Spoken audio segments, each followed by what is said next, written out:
garbage is a major issue with 87%. This is not the market. This is basically talking about environmental cleanliness for the whole county.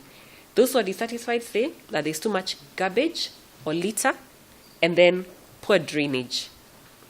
But you can see the difference between garbage and drainage is major, and you can see the emphasis actually that the county is littered.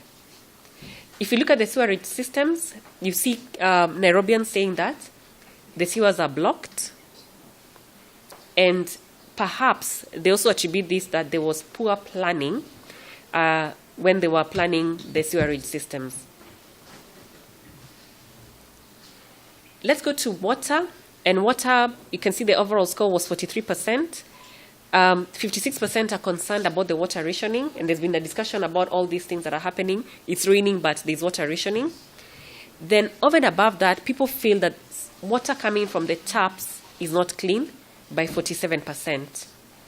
If you go to the next attribute, which is street lighting, concern that by 50% that there are no street lights or there are not enough street lights in the city. And over and above that, 28% say that there's poor lighting, meaning sometimes the lights work, sometimes they don't work, and 28% are concerned about vandalism. Public participation, again, the same trend.